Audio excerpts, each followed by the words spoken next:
Good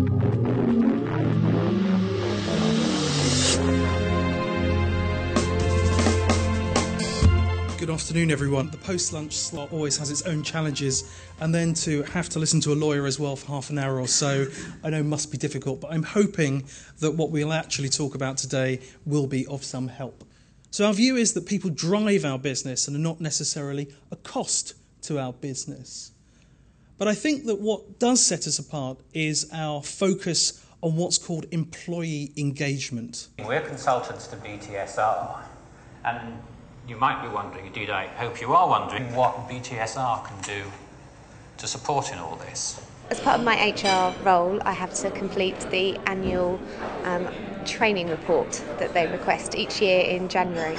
We are the evaluators for the BTSR self-assessment, and we hope you'll find the session interesting. We've only agreed to do this on the grounds of it being a workshop and not some kind of attempt to dispense all our wisdom, because we know from already the visits we've done there's some genuine high performers represented in this room, so it's great to have you here and to hope to tempt out from you some good practice. I'm here just to meet people who are like me, who work in the industry, work in a very challenging time, to get ideas, to get insight, to get a picture of what best practice looks like. So what we'd like you to do is spend just 10 minutes looking at the propositions, seeing if you agree that these are explainers of success, because if they're not, there's no point in going for them. There's a perception that management is done to people, and it's a kind of middle management piece. And I think increasingly leadership is the buzzword. Yeah, leadership. And you talk about people in a leadership role because people don't necessarily consider themselves to be managers because they don't aspire. So change management to leadership. Yeah. They need to make sense, they also need to be helpful. That's the test of management, so of course they actually need to take you further forward. With management you've got good leadership and you've got people to inspire to and you've got that great role models. And they kind of help put everything into context because, filling in a report, it can become just a sort of thing that you do on an annual basis where you can actually see what you're doing in context with what others are doing. The central thing for me out of the Digital Britain report for our industry is that the creative industries and the combination of creative industries and technology industries are central to UK growth. I think e-learning is brilliant. The technology involved these days shouldn't be a question of should we do it. It should be a given and we should be doing it. The internet isn't for watching things. The internet's for doing things, and it's that kind of e-learning that works. How many of you use e-learning? We create video content for some other people who use them as e-learning. And would you echo this thing that we're just saying about how you have to have a very clear idea about your audience and what you really want them to take from it? Yeah, absolutely. I mean, I think we provide short course training, and so I think the blended learning is absolutely the right place. I mean, it's quite time consuming for us to weave it in well. Colin absolutely assures me this is a really practical session. I'm limiting myself to literally, a 5-minute opening bit, and then I'm going to put it, down to the floor and everyone else. I like the fact that in the blurb for this session, Colin says he's going to introduce a simple model, because simple models are what we all need, because they're the only ones that we ever remember. Who have you attended last year's conference? Yeah? Better? Yeah? Why is it better for you? It's more interactive.